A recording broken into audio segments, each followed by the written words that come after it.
Bonjour Adélise, Bonjour Marie. je suis vraiment enchantée de te recevoir pour cette émission aujourd'hui parce qu'on va aborder un sujet qui me tient vraiment très très à cœur. Alors on a intitulé la vidéo Le grand mensonge, un titre bien mystérieux pour aborder un sujet tout aussi mystérieux parce que il s'avère que l'histoire a fait que ce sujet, il a été complètement éradiqué de notre savoir. Voilà, donc on va vous en dire plus dans quelques secondes. Pour l'instant, je Oui, vais un petit peu te présenter. Bon, je t'ai rencontré un petit peu par hasard. J'adore les synchronicités de la vie. Toi, tu es écrivaine. Je vais te laisser en dire un peu plus. Mais je t'ai surtout rencontré à travers ton livre, alors que j'ai vraiment envie de présenter Le réveil des filles de la déesse, d'Aïs Légaré.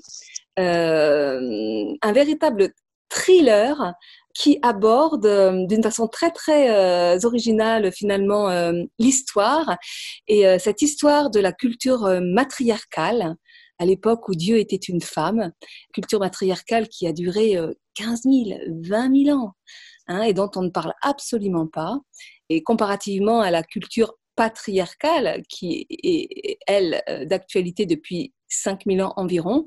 Donc ça fait quand même un sacré pan de l'histoire qui est littéralement passé à la poubelle et qui ressort actuellement beaucoup parce que beaucoup de personnes s'y intéressent, font des recherches, et dont toi. Voilà, alors je vais te laisser la parole juste pour te faire une petite présentation de qui tu es et puis pourquoi tu t'es intéressée à ce sujet finalement. Qu'est-ce qui te passionne là-dedans? merci Marie pour cette présentation et merci pour l'invitation. Alors moi, je suis un petit peu, c'est le sujet qui est venu à moi. En réalité, j'ai toujours plus ou moins écrit, mais jamais forcément eu le désir de publier parce que l'édition, c'est quand même un monde particulier et voilà, je n'estimais pas que ça faisait partie de mes missions. Et puis, l'histoire de cette époque où Dieu était une femme s'est révélée à moi au travers parce que je suis une femme qui lit énormément, qui se renseigne énormément et j'aime faire des recherches. Et quand j'ai découvert la réalité de tout ce pan de l'histoire humaine, euh, j'ai été scandalisée qu'on n'en parle pas plus. Parce que effectivement, c'est un grand mensonge. C'est peut-être même le pire des mensonges qui ait pu être proféré, et il perdure encore jusqu'à aujourd'hui. Alors, tu disais qu'effectivement, on est en train de déchirer le voile, et ça répond à une véritable logique. Hein. Il y a un sens dans l'histoire, et moi, je suis un des petits rouages qui vont permettre à cette histoire se révéler à nouveau. Et il y en a plein d'autres. Et je pense que je dis souvent que le 21e siècle sera féminin avec un F majuscule ou ne sera pas. Tout simplement parce que pour moi, les femmes et la sagesse féminine, qui elle concerne les hommes comme les femmes, c'est la sagesse du sensible, ont une histoire en parallèle avec la planète Terre, avec le vivant. Aujourd'hui, les femmes étouffent, n'en peuvent plus. Aujourd'hui, la planète étouffe, elle n'en peut plus. Et la planète, on le voit là, ça souffle de tous les côtés en France. Hein. Il y a un grand nettoyage à faire hein, de tous les côtés. Et ce sera de concert entre les hommes, les femmes, enfin l'humanité en général, et le vivant. Et donc, quand j'ai découvert cette histoire, au tout départ, je ne voulais pas... je voulais la raconter, mais sans parler au mental. Et c'est pour ça que j'ai choisi d'écrire un roman initiatique. Et le fait est que j'ai utilisé une histoire qui est un véritable polar et l'idée c'était vraiment d'emporter les lectrices et les lecteurs, parce que j'ai eu aussi des lecteurs. Ouais. Dans cette découverte, elles vivent le parcours initiatique en fait de mes deux héroïnes. Et elle découvre effectivement à la fois toute cette histoire qui est cachée, et puis ce que aujourd'hui les femmes en font. celles qui se sont reconnectées déjà à ça, toutes celles qui font partie du mouvement écoféministe, toutes celles qui pratiquent les cercles de femmes, qui voilà, tous ces mouvements-là qui veulent remettre au premier plan la sagesse féminine, la spiritualité féminine. Et je disais que ça concerne aussi les hommes parce que réellement, ça concerne. On parle de revenir à l'intelligence intuitive, à l'intelligence émotionnelle, à l'intelligence du sensible, qui ont été écrasées chez la femme comme chez l'homme par les valeurs du patriarcat. Alors, pour dire juste quelques mots et sur le livre et puis donner envie de le lire, en fait, dans ce livre, tu abordes aussi bien la puissance du féminin que la violence du féminin. Oui, la colère. Moi, ça m'a énormément parlé parce que quelque part, dans tout ce cheminement intérieur que j'ai depuis de nombreuses années, eh bien, en fait, on retrouve exactement les mêmes processus que dans ton livre, en fait, hein, où je suis allée à la rencontre aussi bien de cette violence en moi que de cette puissance, parce que le fait d'accueillir la violence, ben, du coup, m'a permis de la transmuter sur le plan de la conscience et donc de la transmuter en puissance. Et donc, en fait, c'est l'histoire d'un couple archéologues qui, dans leurs fouilles et dans leurs trouvailles, vont être amenés à libérer, sans le faire exprès, sans le savoir, l'esprit d'une déesse qui s'avère être une véritable tueuse d'hommes. Alors après, il y a tout un tas de mystères, de meurtres, et c'est vraiment un thriller très, très... Enfin, moi, quand je l'ai commencé, je n'arrivais plus à en décrocher. Alors, c'est une tueuse d'hommes, mais une tueuse de prédateurs de femmes, en fait. Oui, voilà, c'est ça. Plus que tueuse d'hommes. Voilà. Et en fait, ça raconte bien aussi également ce passage quelque part, parce qu'à travers ce thriller, bah, tu racontes la culture matriarcale et ça vient bien parler du coup de ce passage en fait, hein, parce que certainement dans cette culture matriarcale, il y a eu des abus hein, vis-à-vis des hommes et que à travers l'histoire de cette déesse finalement qu'on découvre, eh bien, on arrive à suivre l'histoire et de comment elle a été finalement tuée dans des conditions assez atroces, mais qui vient marquer le passage de la domination masculine, du patriarcat. Et derrière, c'est toute cette violence de haine et de vengeance qui nous habite tous, hein, ce qui va donc quelque part entraîner la guerre des sexes. D'un côté, finalement, une forme de soumission de la femme, donc de domination de l'homme sur la femme, mais en même temps, il y a cette espèce de violence intrinsèque qui s'exprime finalement transversale hein, dans les relations hommes-femmes, dans la culture, et qui fait que on vit ce qu'on vit depuis des millénaires maintenant.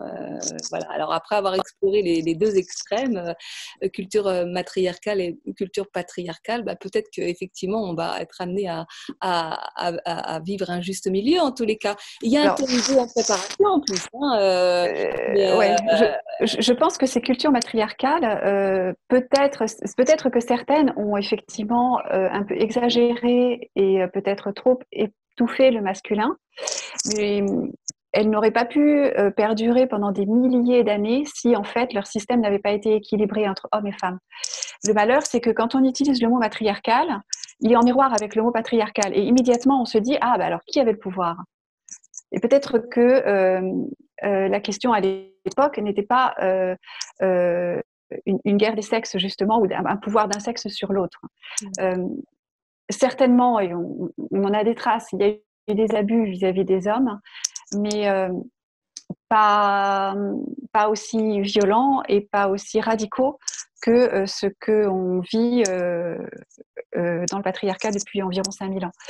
Et il manque un mot, je pense, pour désigner effectivement ces sociétés qui étaient équilibrées, finalement. Moi, j'utilise peut-être plus le mot matricentré que matriarcal, parce que les lignées étaient celles de la mère, les clans étaient guidés probablement par des matriarches et plus certainement par des conseils des anciens réunis en cercle, hein, et où contrairement à la culture patriarcale qui veut que les conseils et les décideurs soient organisés en pyramide avec un personnage tout en haut qui a du pouvoir sur ceux qui sont en dessous, qui eux-mêmes ont du pouvoir, et ainsi de suite sur les étages inférieurs. Et tu parlais de la colère du féminin. Effectivement, moi, je pense nous femmes, on a intériorisé cette colère qui s'accumule depuis des milliers d'années, tout comme les hommes ont certainement intériorisé aussi une peur de la puissance du féminin, et elle est en eux depuis des milliers d'années. Chez eux, moi, je me rends compte quand les réactions, en fait, même presque physiques des hommes quand on parle de féminisme, ça peut tourner à la rigolade, mais il y a quelque chose quand même, une petite peur.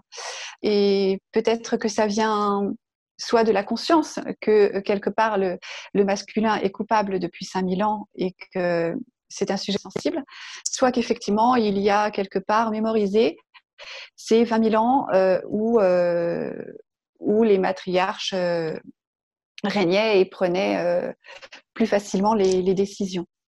Et cette colère, je ne pouvais pas écrire ce livre sans passer par une phase de colère, ça aurait été mentir. Boris Cyrulnik, quand il travaille sur la résilience, est le premier à dire que on ne peut pas entrer en résilience tant que le crime n'a pas été nommé et voire puni. Le féminin doit en passer par là. Et quand je vois par exemple les attitudes, les coups de gueule des fémènes, elles sont complètement là-dedans, même si malheureusement elles ont reproduit au cœur de à l'intérieur de leur groupement des valeurs et une organisation patriarcale, et c'est malheureux. Les fémènes, oui, tu sais, ces femmes qui militent seins nus et qui font vraiment des actions violentes. Hein. Voilà, elles sont encore dans cette colère du féminin. Et on ne peut pas empêcher les femmes d'en passer par là, elles ont besoin. Moi, j'ai traversé comme toi cette période. Ce livre, j'ai mis 2 ans à l'écrire parce que j'ai dû moi-même alchimiser cette colère. Et pour ça, eh bien, j'ai fait des stages, que ce soit en chamanisme féminin ou en tantra, etc. Il y a 1000 manières, chacune aura les siennes. Mais j'ai eu besoin de traverser cette colère. Et il fallait qu'elle soit présente dans le livre. Je me souviens d'une éditrice qui avait été intéressée par ce bouquin et qui finalement avait renoncé parce qu'elle m'avait dit, moi, j'en veux pas de cette colère, elle me dérange. Et là, c'est pas l'éditrice qui me parlait, c'est la femme. Et je pense vraiment qu'il faut inviter les femmes à ne pas sauter cette étape. Elles ont le droit. Oui, elle est fondamentale parce que la colère, c'est une émotion qui parle aussi d'affirmation de soi. Et donc de puissance intérieure. Hein. Donc, se couper de cette colère, c'est se couper peut-être d'une part de la violence qu'on ne veut pas voir, mais aussi de la puissance. Donc, du coup, on jette le bébé et l'eau du bain avec, quelque part. Et puis, expulser la colère, c'est comme quand on pleure. Dans nos larmes, il y a des hormones, les hormones de la tristesse qui sont présentes. Et la colère, c'est aussi expulser ça. C'est vraiment mettre tout ça en dehors de soi. C'est couper les racines de la colère. Et après, ça va mieux. Et l'idée, c'est réellement d'entrer dans une nouvelle ère, et pour les femmes, et pour les hommes, et pour la planète.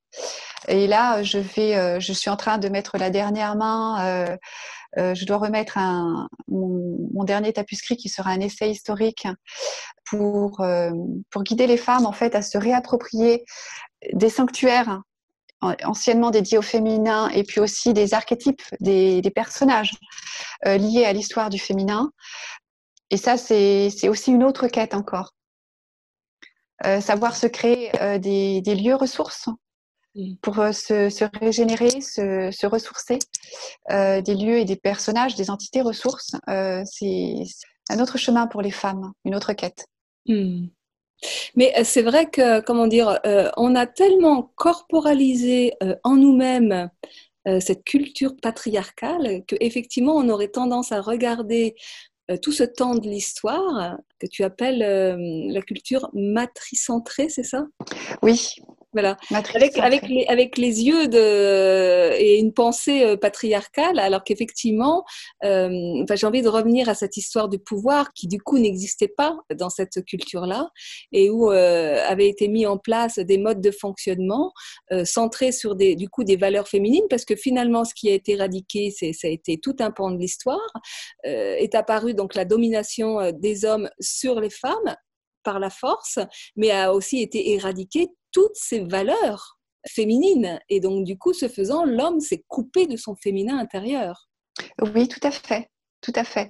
Quand j'aborde ces sujets, je rappelle souvent aux femmes il faut penser à tous ces petits garçons qui ont été, qu'on a éduqués en fait dans l'idée de tu seras un homme, mon fils, et auxquels on a interdit de pleurer, de se relier à leurs émotions, voire à leurs sentiments. Et c'est extrêmement violent ce qui se passe depuis des milliers d'années pour les petits garçons dès leur naissance. Et ça, c'est réalisé. Enfin, les femmes sont devenues des collabos elles ont reproduit ce système. Exactement, et c'est là où peut-être que la femme, elle doit se réveiller, enfin la femme, la mère, parce que finalement, Oui. ce sont nous les mères qui transmettons cette culture, hein, puisque même encore à l'heure d'aujourd'hui, bien que la femme ait investi la sphère du social et du socio-professionnel, elle garde encore la main mise sur l'éducation, hein, beaucoup. Elle n'a pas encore lâché, là, voilà. Mais c'est hyper important qu'elle prenne conscience, et moi, justement, dans mon cheminement intérieur, j'ai bien finalement pris conscience que là où en tant que mère, non seulement j'ai eu garçon et fille, hein, donc j'ai transmis une éducation, ce qu'on appelle l'éducation judéo-chrétienne aussi, hein, qui a les mêmes fondements que cette culture patriarcale, qui a transmis aussi bien à mon garçon qu'à mes filles, hein, c'est-à-dire que le garçon, on lui transmet des valeurs de domination, de guerrier, et puis aux filles, des valeurs de soumission et d'obéissance. Voilà, et donc on retransmet. Et c'est là aussi où notre violence, elle existe de façon complètement inconsciente, et où on transmet finalement un système dont on se plaint parce que nous en sommes les premières victimes. C'est ça. Mais c'est tellement corporalisé en nous-mêmes que si on ne fait pas ce travail de conscience et de transmutation, hein, de libération en fait, hein, de ces mémoires qui nous habitent, eh bien on devient des collabos comme tu le dis. Et oui, et sans le vouloir. J'ai aussi beaucoup d'émotions pour ces femmes que j'appelle patriarcales, ces winneuses, ces gagnantes, ces femmes qui finalement ont adopté des vies d'hommes, qui se sont coupées de leur énergie utérine.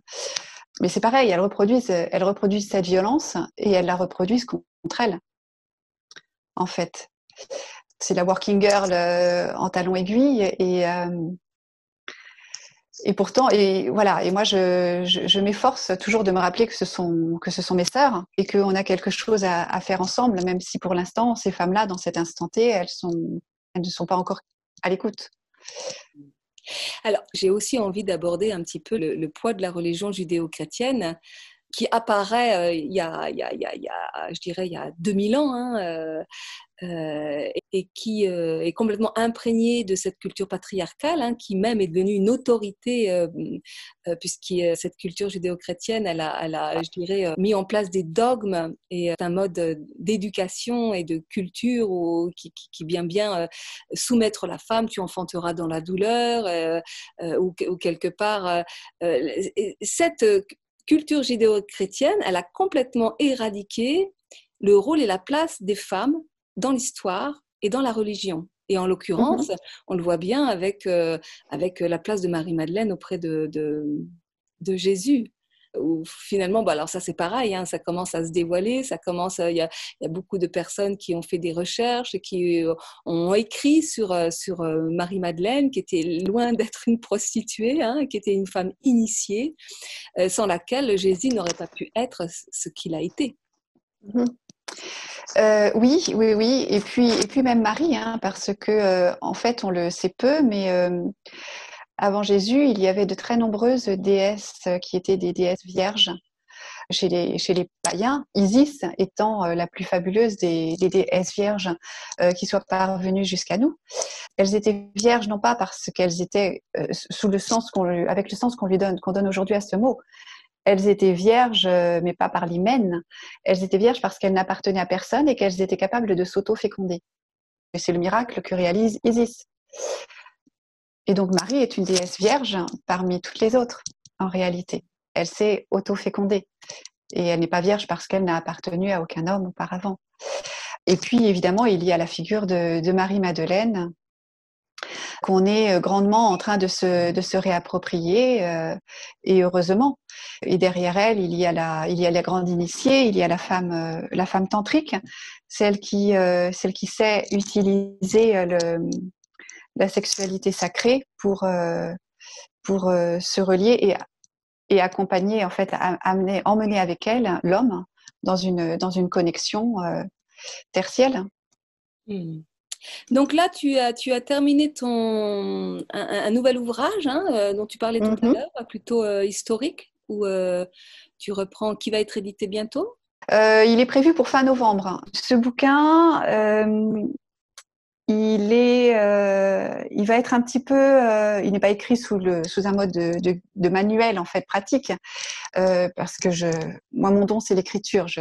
Voilà, j'ai toujours une écriture assez créative, mais je guide les femmes dans des lieux, beaucoup que j'ai visités moi-même, certains que je n'ai pas encore eu l'occasion de visiter, et puis aussi à la rencontre de personnages ou de déesses, soit méconnus parce qu'on n'en donne pas la véritable histoire, soit pas du tout connus.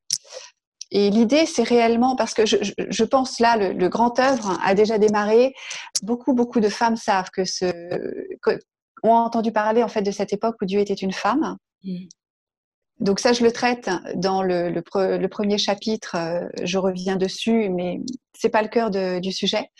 Mon sujet, c'est vraiment de se créer des outils ressources à utiliser, à s'approprier au quotidien, et puis après à continuer à gambader dans la vie en ayant cet œil-là.